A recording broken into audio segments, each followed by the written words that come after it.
Hola amigos, je vous souhaite la bienvenue dans cette vidéo espagnole pas à pas et dans ce challenge espagnol à la plage. Alors, vous vous demandez sûrement comment on fait pour passer pour un espagnol, pour apprendre la langue espagnole. Eh bien, l'une des choses pour apprendre à communiquer en espagnol, c'est d'apprendre la communication gestuelle. Comment les Espagnols parlent avec les mains. Pour cela, je vous donne tout de suite 7 gestes typiques espagnols, mais c'est juste après ça.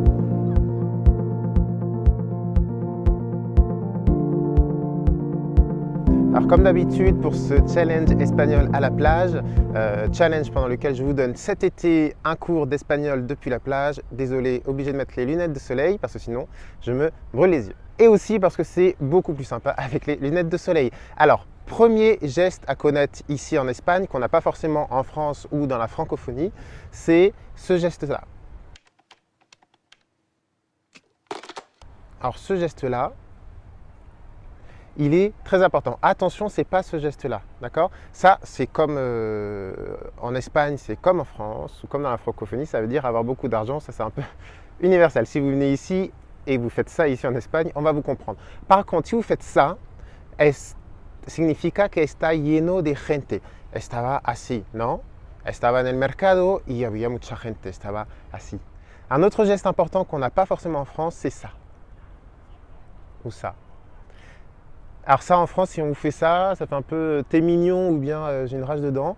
Pero eso en España significa que la persona es un cara dura. Significa que la personne est très têtue, d'accord? Si hablamos de Pepe, est-ce que Pepe il est vraiment très têtu?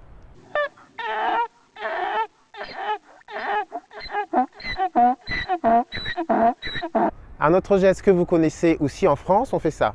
Significa que está loco, non? Il est fou. Sachez qu'en Espagne, on peut mettre les deux doigts pour faire ça et ça a exactement la même signification. Un autre geste qu'on a ici en Espagne, c'est celui-là. Si on fait ce geste en vous désignant, ça veut dire que vous avez perdu beaucoup de poids, d'accord? Hacía mucho tiempo que no veía a María y he visto a María ayer y estaba así. Ha perdido mucho peso, non?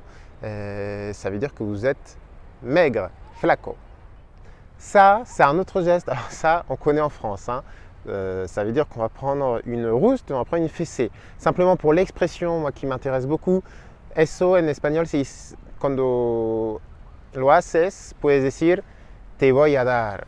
C'est en général la phrase qui va avec le geste. Oui, te voy a dar. Ça veut dire je vais te donner une fessée. En français, on dirait plutôt tu vas recevoir. Elle était connue sous le nom de fessée, logicothérapie de l'université du Minnesota.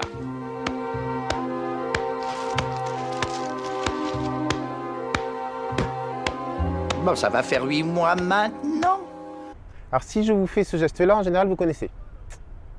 Ça, vous connaissez, vous comprenez que ça veut dire que c'est bon, que está rico, el plato está rico, c'est vraiment très bon.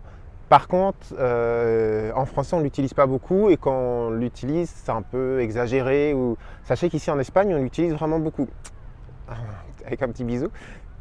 Eso significa que el plato está muy rico. Ça veut dire que le plat est vraiment très très bon. Et enfin, 2 gestes à connaître quand vous allez en vacances en Espagne, c'est l'été en Espagne. La gente lia mucho, les gens flirtent. Et donc, il y a 2 gestes à connaître. Le premier, c'est ça. Ça veut dire has liado, tu as flirté, tu es avec. D'accord? Donc, c'est très simple, hein, 2 personnes qui flirtent. Eso. Mais pourquoi t'as fait ça? Pourquoi? Tu sautes, moi je saute, pas vrai? Y cuando se acaba la relación, quand c'est fini, on ne fait pas ça, on fait ça. Parce qu'en espagnol, couper, je ne crois pas qu'on le dise en français.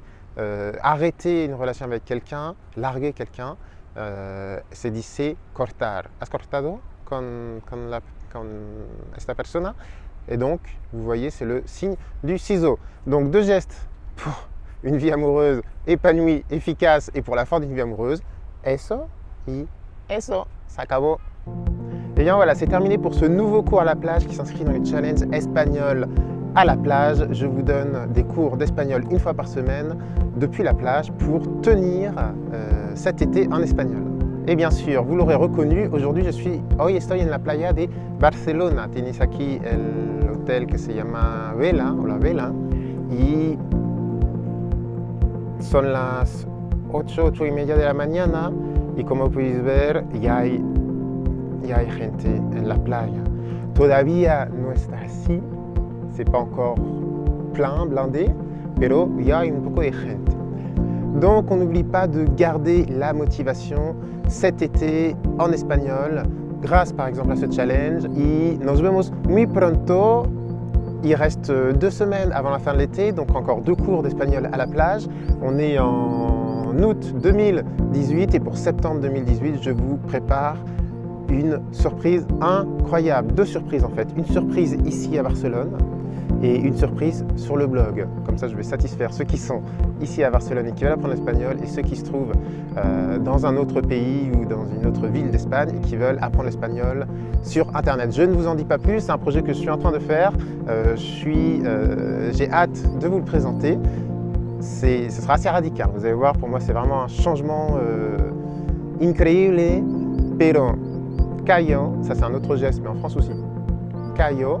Y os dejo que os vaya todo muy bien amigos, a practicar español este verano y yo voy a bañarme porque estoy sudando, je suis en nage. Que os vaya todo muy bien, hasta luego, adiós.